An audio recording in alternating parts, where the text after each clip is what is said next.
En esta clase vamos a continuar entonces con el tema de la causalidad en David Hume. Como vimos, la causalidad es presentada por él como uno de los principios de asociación de ideas. Consiste en asociar una causa, la idea de una causa, con la idea de su efecto. Y dada la importancia que tiene, Hume va a analizar el origen de esa asociación, cómo es que la mente llega a establecer esa asociación y, por otro lado, va a criticar esa asociación, llevándole a esa crítica a una posición escéptica, que tiene dos partes. Una etapa que es la crítica negativa, que es la que vamos a ver hoy, la parte destructiva del análisis de la idea de causalidad, y luego va a tener una parte positiva o constructiva que está en la sección 5 de la investigación sobre el entendimiento humano, donde explica que a pesar de que no tiene una validez el conocimiento de esa asociación, sin embargo, el entendimiento humano necesariamente la hace y es necesario para nuestra vida, con lo cual la posición de Hume respecto de la causalidad se suele presentar como una posición escéptica moderada. Antes de llegar a esa conclusión, vamos a ver entonces en esta clase la crítica, la sección 4 de la investigación sobre el entendimiento humano, donde presenta, como él mismo titula esa sección, las dudas escépticas sobre la causalidad. Y antes de eso, presenta cuáles son los objetos de la investigación humana, es decir, los temas de estudio que investiga el entendimiento humano, los objetos de la ciencia, que es el punto central que le interesa a Hume revisar y criticar. Entonces, ahí distingue dos grandes grupos, unos objetos que él llama relaciones de ideas y otros objetos que él llama cuestiones de hechos. Las relaciones de ideas constituyen los temas que investiga la matemática, los objetos de estudio de las ciencias matemáticas, las ciencias formales. Y las cuestiones de hecho son los objetos de estudio de las ciencias fácticas.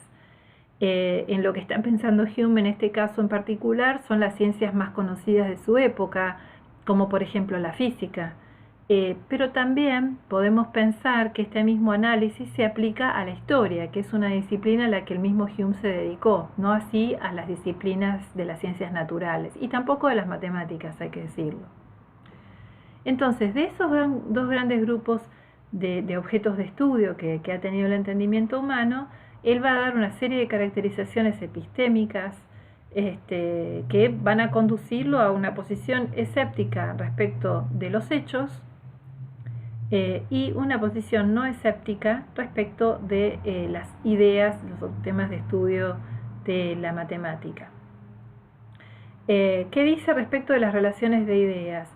Que cuando investigamos los temas de la geometría, de la matemática, esas investigaciones están regidas por el principio de no contradicción. A no puede ser no A, ¿no? Entonces eso es una regla que está asumida en las investigaciones matemáticas, mientras que las cuestiones de hecho no están regidas por este principio. Por eso cito lo que dice Hume: lo contrario de cualquier cuestión de hecho es en cualquier caso posible, porque jamás puede implicar una contradicción y es concebido por la mente humana con la misma facilidad y distinción que si fuera totalmente ajustado a la realidad. Es decir, si vamos a las matemáticas, 2 más 2 es igual a 4, eso es verdadero. Por lo tanto, no puede ser lo contrario. Es de una única manera posible y no puede negarse eso como verdadero. O es verdadero o es falso. 2 más 2 es igual a 5 es falso. Y no puede ser verdadero. El principio de no contradicción no permite que 2 más 2 sea igual a 4 y 2 más 2 sea igual a 5 sean ambos verdaderos. Uno es verdadero y el otro es falso. Mientras que cuando hablamos de los hechos, podemos concebir, por ejemplo, el ejemplo que da Hume y que tantas veces se cita, que el sol mañana no salga o que mañana llueva o que no llueva. Puedo pensar las dos cosas y ninguna a priori es contradictoria. Porque lo puedo entender, como dice él, puedo concebirlo con la mente, con la misma facilidad y distinción que si fuera totalmente ajustado a la realidad, tanto si es verdadero como si es falso, que mañana llueva o que mañana no llueva. Las dos cosas las puedo pensar y se entienden y son contradictorias entre sí. Esto implica al mismo tiempo, cuando hablamos del tema de la certeza, del tipo de conocimientos que obtenemos cuando hacemos matemáticas, que cuando hacemos matemáticas los conocimientos son ciertos. Es decir, yo tengo certeza de la verdad de una operación matemática y también tengo certeza de su falsedad. A veces la certeza se puede alcanzar intuitivamente, porque son autoevidentes. Y aquí el sentido de intuición al que estamos pensando, al que se está refiriendo Hume, puede ser asimilado a la intuición de la que hablaba Descartes. Es decir, hay algunas proposiciones matemáticas que inmediatamente me doy cuenta de que son verdaderas. O relaciones formales, por ejemplo, que el todo es mayor que las partes, es autoevidente, no necesito una demostración, porque se entiende por sí mismo y es absolutamente cierto por solo pensar en la proposición en sí. Pero a veces, para llegar a la certeza en la matemática, es necesario pasar por procesos inferenciales que son demostraciones, que tienen conclusiones de carácter necesario. Entonces podríamos decir que son deducciones. En ese caso, si quiero sacar el resultado de la raíz cuadrada de 7800, por ejemplo, necesito hacer una serie de operaciones para llegar a ese resultado y voy a llegar a ese resultado con certeza total, sin dudas. Puede ser que me equivoque, puedo repasarlo, pero en algún momento se llega a la certeza. Eso, en cambio, no ocurre cuando se trata de hechos de la naturaleza, y yo agrego también hechos de la historia. No es intuitivamente cierto lo que ocurrió en la Revolución de Mayo, y tampoco se lo puede demostrar. Y cuando hablamos de los casos de las ciencias naturales, tampoco es intuitivamente cierta las propiedades de las cosas, las teorías que explican, por ejemplo, el movimiento, sino que para Hume hay un problema para demostrar su certeza, y ese va a ser el eje que va a analizar a lo largo de esta investigación. Vamos a ver por qué para él, en rigor, no hay certeza, aunque una tradición filosófica importante creía que había certeza sobre las relaciones causales. Este es el gran punto que está cuestionando Hume, que parecía para muchos que se podían demostrar las relaciones causales y por eso se llegaba a certezas, y Hume va a mostrar que en rigor no hay certezas, que no son conocidas ni por intuiciones autoevidentes ni por demostraciones concluyentes que lleguen a una certeza indubitable. Otro punto que también presenta en esta distinción es qué relación tienen las proposiciones que estas ciencias sostienen respecto de sus objetos con lo real, es decir, con los objetos reales a los cuales se refieren esas proposiciones. Y aquí lo que plantea Hume es que las proposiciones de las matemáticas siempre son verdaderas cuando son verdaderas, digamos, o siempre son falsas cuando son falsas, no importa si la entidad a la que se refieran exista o no en una realidad extramental. Por eso es interesante que él las llame relaciones de ideas, porque en definitiva él considera que estas ciencias formales, matemáticas, lo que hacen es vincular ideas entre sí, que tenemos los humanos, independientemente de lo que pase con objetos externos a la mente. Entonces, por ejemplo, dice, aunque jamás hubiera un círculo o un triángulo en la naturaleza, las verdades demostradas por Euclides conservarían siempre su certeza. ¿no? La relación, por ejemplo, 2 más 2 igual a 4 es verdadera, y si fuera el caso que no hay nada que sea 2 y no hay nada que sea otros 2 en el mundo real, la relación entre 2 más 2 va a ser igual a 4 siempre, no importa que haya 2 unidades más 2 unidades en el mundo real para sumar. Ese sería el punto. Con lo cual, lo que dice Hume es que estas ciencias en rigor no afirman la existencia real de las entidades a las que se refieren. No sostienen que existe, supongamos, la geometría puede hablar del quiliágono, ¿no? De esa figura que tiene 1000 lados. No importa si en el mundo real hay o no una figura con 1000 lados. Las propiedades que tiene esa figura se pueden deducir de la sola definición de la figura, y las deducciones pueden llegar a verdades si son válidas, o pueden llegar a falsedades si son inválidas, y podemos tener certeza tanto de su verdad como de su falsedad. Cuando se trata de las ciencias fácticas, sí afirman la existencia real de las entidades a las que se refieren, con lo cual lo que dice la proposición es verdad en la medida en que existe el X al que se refiere, ¿no? La proposición P es verdadera si la entidad fáctica X existe, y P es falsa si X no existe, ¿no? Si P se refiere a X y X existe, será verdadera; si P se refiere a X y X no existe, será falsa. Bueno, es un poco esquemática la manera de presentarla, pero lo más importante es que en las ciencias fácticas se afirma la existencia de los hechos, o a veces se los niega, pero siempre hay una pretensión de tener una referencia a objetos reales extramentales o extralingüísticos. A eso va la cuestión de que se trate justamente de hechos. Bueno, hecho este panorama, Hume se va a concentrar en las cuestiones de hecho.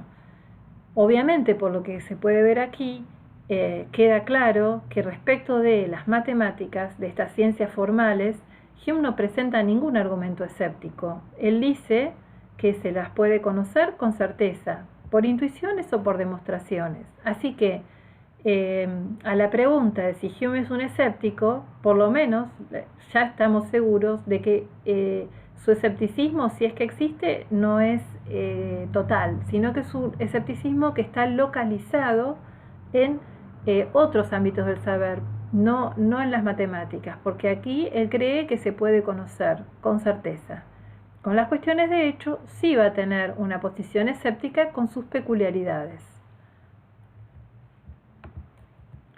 Bien, dado que el problema está en los hechos, entonces se pregunta, ya que estas cuestiones no se conocen ni por intuición ni por demostración, ¿de dónde proviene la evidencia de nuestro conocimiento de cuestiones de hecho? ¿Cuál es la prueba que nos hace afirmar que tenemos certeza sobre los hechos de la naturaleza? Un punto importante a acotar aquí es que obviamente Hume no está pensando en nuestro conocimiento de hechos en el mundo de la vida cotidiana, ¿no?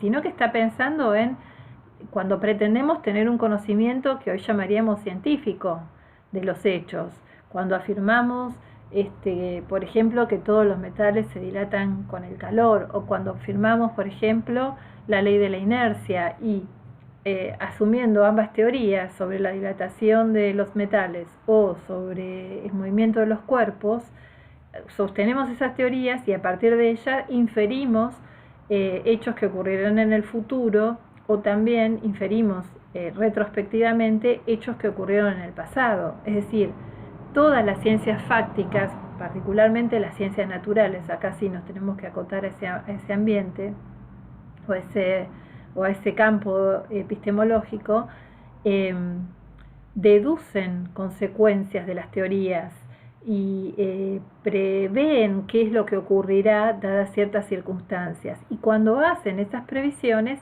lo hacen en función de que creen que hay relaciones causales entre los hechos de los que hablan estas teorías. Así que el punto que le preocupa a Hume no es qué pasa con los hechos de mi vida cotidiana, está hablando de cuestiones de ciencia, vamos a decirlo así. ¿De dónde viene entonces la evidencia de esos conocimientos científicos sobre los hechos? Y para él esto es un tema digno de curiosidad, como dice en la parte azulada de esta diapositiva. Puede ser, por tanto, un tema digno de curiosidad investigar de qué naturaleza es la evidencia que nos asegura cualquier existencia real y cuestión de hecho, más allá del testimonio actual de los sentidos o de los registros de nuestra memoria. Yo tengo, por ejemplo, ahora una impresión de que estoy viendo verde, o tengo acumulados en mi memoria ciertos conocimientos que acepté como verdaderos. Bueno, no es eso sobre los cuales Hume quiere preguntarse. No es sobre el hecho presente que estoy percibiendo ahora, no es tampoco los hechos que guardé en la memoria y que los consideré verdaderos, sino que está pensando en las inferencias causales que van a futuro o para el pasado. Ahí es donde está el verdadero problema.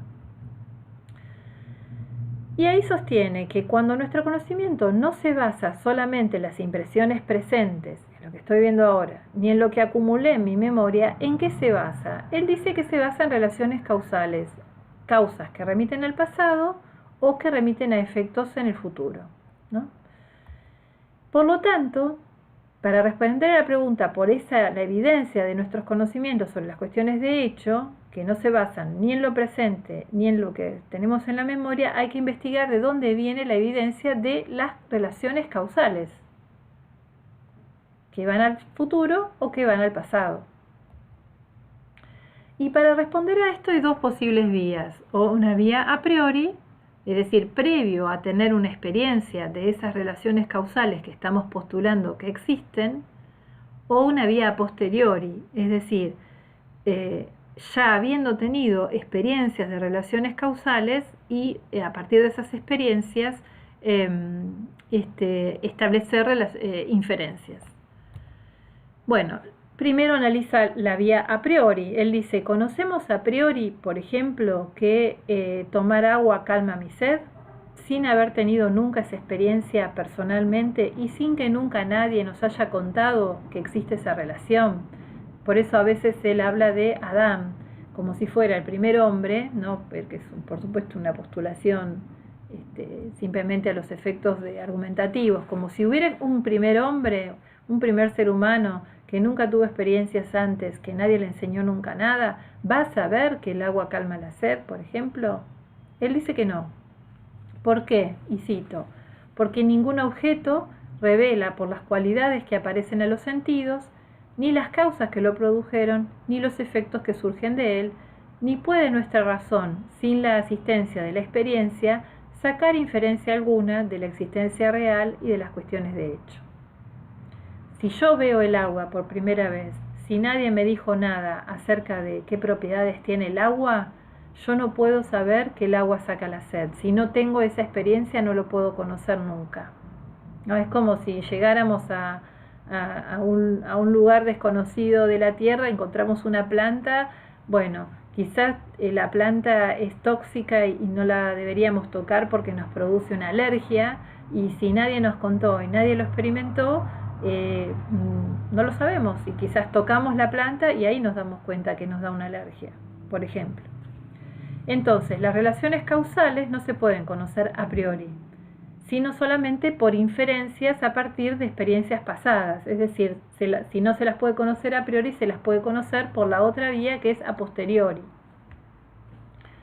Bien, este es el gran eje, porque descarta lo a priori y la vía a posteriori es la más compleja. Él dice, ¿cómo las conocemos entonces a posteriori? Ya que en nuestras experiencias pasadas, eventos A siempre fueron seguidos de eventos B, por ejemplo, cada vez que X tocó la planta se le dio alergia, y muchas veces en todas las experiencias pasadas, quizá de distintos individuos, podemos decir, hubo una conjunción constante del hecho A, tocar la planta, y del hecho B, tener alergia en la mano, ¿no?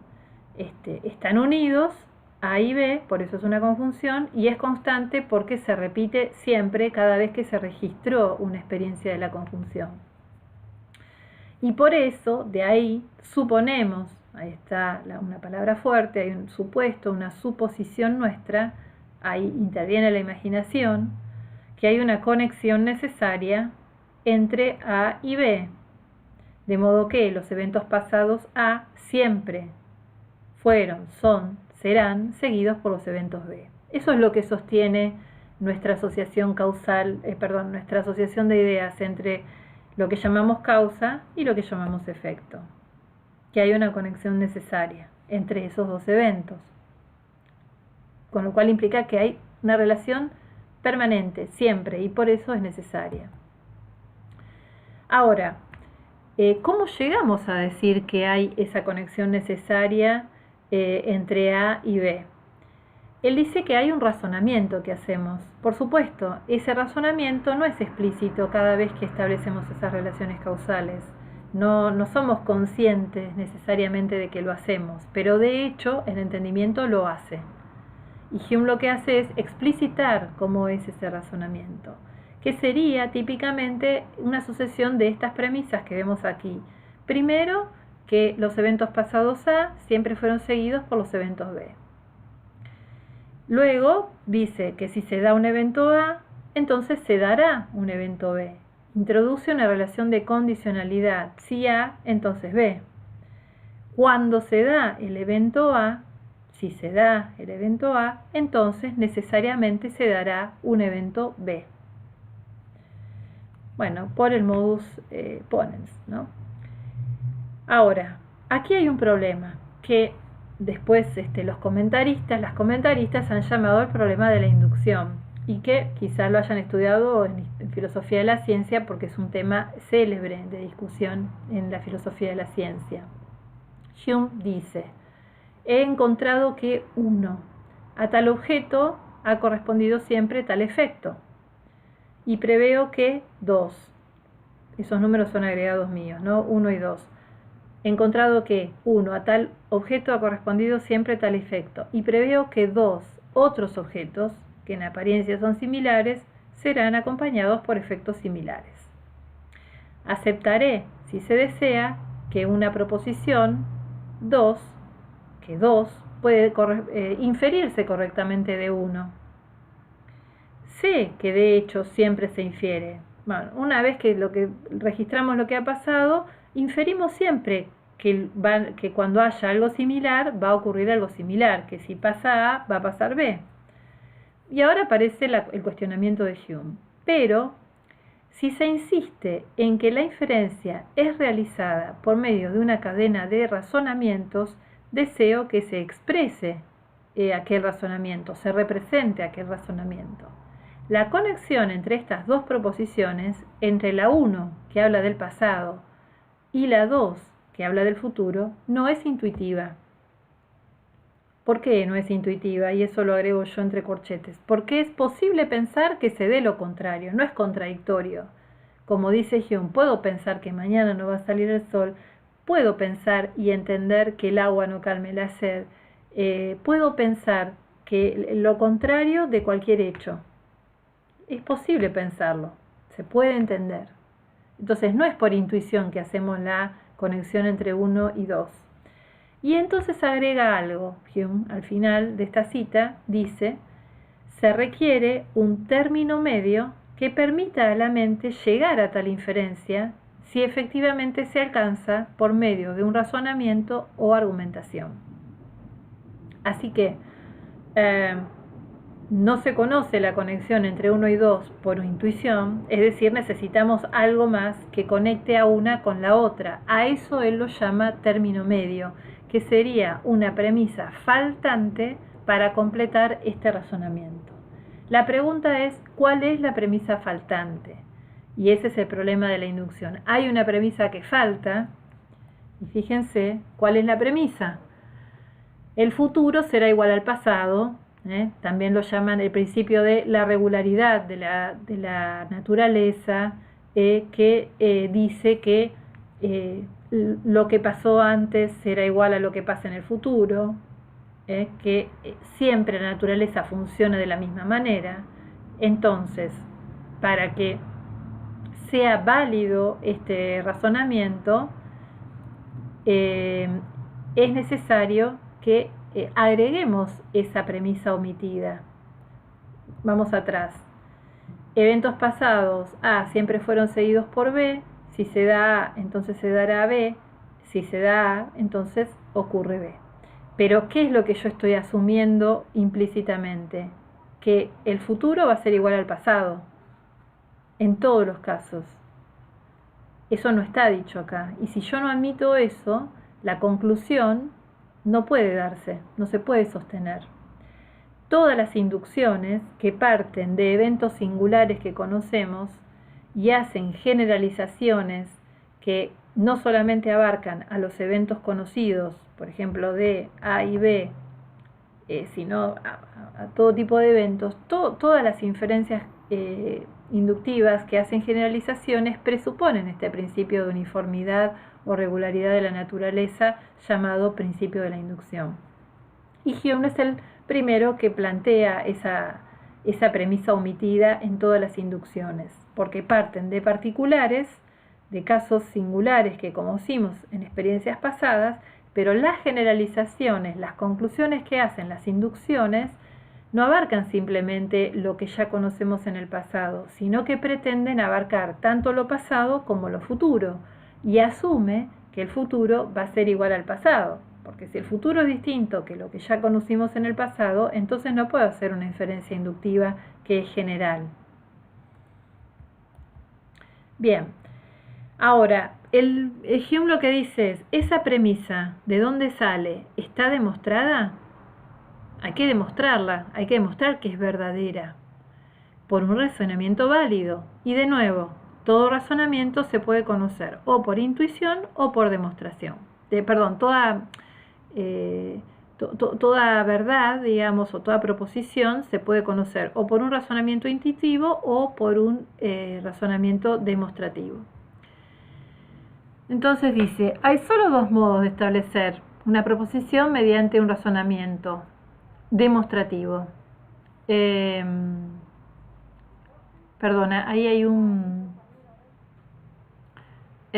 hay por un razonamiento, debe decir. Por un razonamiento deductivamente válido, a partir de premisas autoevidentes, o por un razonamiento inductivamente válido, a partir de premisas racionalmente aceptadas. El futuro es igual al pasado no puede ser demostrado por un razonamiento que haga una deducción, porque su negación no implica una contradicción. Es decir, yo puedo negar que el futuro sea igual al pasado y lo puedo imaginar perfectamente. Como yo siempre puedo imaginar lo contrario a cualquier cuestión de hecho. Así que no es por una deducción a partir de premisas autoevidentes. No lo puedo demostrar de esa manera. Y ahora, ¿lo puedo demostrar por una inducción a ese principio? Bueno, si la conclusión a la que quiero llegar en una inducción es que el futuro es igual al pasado, el problema es que toda inducción presupone esa misma premisa. Porque si quiero llegar a la conclusión de la universalidad de la naturaleza, contando los casos singulares del pasado que conozco por experiencia, para poder inferir que eso del pasado va a ser igual en el futuro, tengo que presuponer lo mismo que quiero demostrar. Por eso hay una circularidad. Entonces, hay un vicio lógico, digamos. Con lo cual, ¿cuál es la conclusión de todo esto? Que ese principio de la inducción, que es una proposición y que está detrás de toda argumentación causal, hay que demostrarlo por un razonamiento. Y cuando busco qué tipos de razonamientos lo pueden demostrar, hay solamente dos. Si lo hago por una deducción, no lo puedo demostrar porque su negación no implica una contradicción. Y si lo hago por la inducción, caigo en una circularidad. Con lo cual, este principio es indemostrable. ¿Y cuál sería el problema? Dado que los razonamientos causales, que como vimos son a posteriori, se basan en la premisa de que el futuro es igual al pasado, es decir, en formas de argumentación inductivas, y dado que esa premisa, la del futuro es igual al pasado, no se puede demostrar por ningún razonamiento válido, es decir, ni por un razonamiento deductivo, ni por un razonamiento inductivo, entonces las inferencias causales no se pueden justificar por ningún razonamiento válido. Es decir, si volvemos al punto de partida, lo que quería Hume era investigar de dónde vienen la evidencia de nuestros conocimientos sobre los hechos, y vienen de asumir relaciones causales entre los hechos. Yo creo que si pongo un trozo de metal al calor, en algún momento se va a derretir. ¿Por qué? Porque hay una ley que dice que todos los metales se dilatan con el calor, que el calor es causa de la dilatación, entonces, dada tal causa, se va a dar tal efecto. ¿Por qué? Porque pienso que hay una conexión necesaria entre el calor y la dilatación de los metales. Esa sería mi estructura, ¿no? Pienso que hay relaciones causales. Ahora, para hacer esa inferencia, yo me baso en una experiencia pasada, lo que dice la ciencia, y lo que dice la ciencia asume la regularidad de la naturaleza. El problema es que la regularidad de la naturaleza no se puede demostrar. Es una premisa implícita en todos los razonamientos causales científicos, pero es una premisa indemostrable.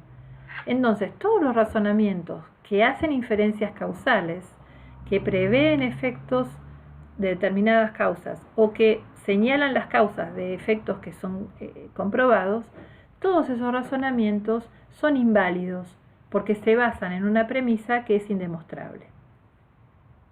Bueno, hasta acá llegamos entonces con la parte destructiva de Hume, de este análisis de Hume. Vamos a seguir en otras clases a ver la parte constructiva y también a entender cómo se realiza la idea cómo se genera la idea de conexión necesaria.